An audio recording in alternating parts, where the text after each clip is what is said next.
ایک دفعہ کا ذکر ہے کہ ایک چھوٹے سے گاؤں میں ایک عقلمند بچہ رہتا تھا۔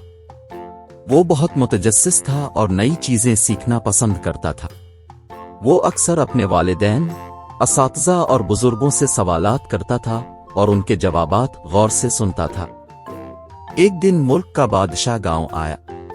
وہ دیکھنا چاہتا تھا کہ لوگ کیسے رہ رہے ہیں اور کیا کر رہے ہیں۔ اس نے دیکھا کہ عقلمند بچہ درخت کے نیچے بیٹھا کتاب پڑھ رہا ہے۔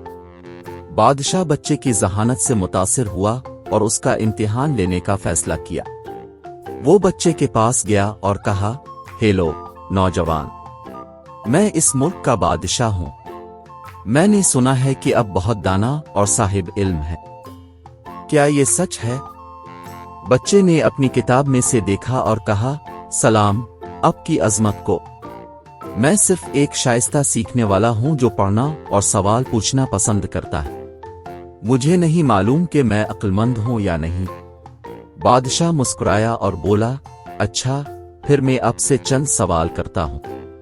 اگر آپ ان کا صحیح جواب دے سکتے ہیں تو میں آپ کو تحفے سے نوازوں گا، لیکن اگر تم ناکام ہو گئے تو تمہیں میرے ساتھ محل میں آنا پڑے گا اور غلام کی طرح میری خدمت کرنی پڑے گی۔ کیا آپ چیلنج قبول کرتے ہیں؟ بچے نے ایک لمحے کے لیے سوچا اور کہا، میں آپ کا چیلنج قبول کرتا ہوں، لیکن میری ایک شرط ہے۔ اگر میں آپ کے سوالات کا صحیح جواب دیتا ہوں تو آپ کو میری طرف سے بھی ایک سوال کا جواب دینا پڑے گا۔ بادشاہ نے رضامندی ظاہر کی اور کہا، بہت اچھا۔ میرا پہلا سوال یہ ہے کہ دنیا کی سب سے قیمتی چیز کیا ہے؟ بچے نے جواب دیا، دنیا کی سب سے قیمتی چیز خود زندگی ہے۔ زندگی کے بغیر کوئی اور چیز اہمیت نہیں رکھتی۔ بادشاہ نے سر ہلایا اور کہا، یہ درست ہے۔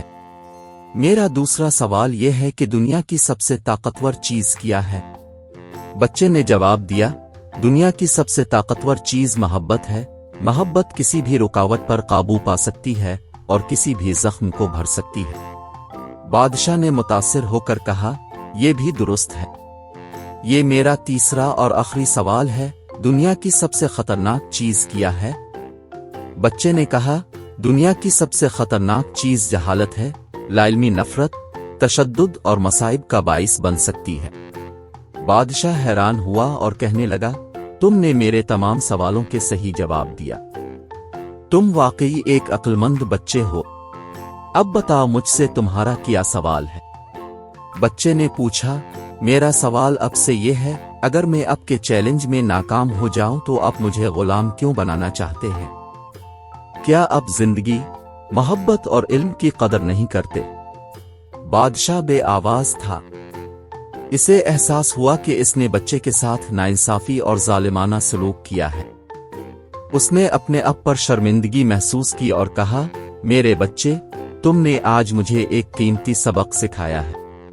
اب صحیح ہے، مجھے کسی کو غلام کھلونا نہیں سمجھنا چاہیے۔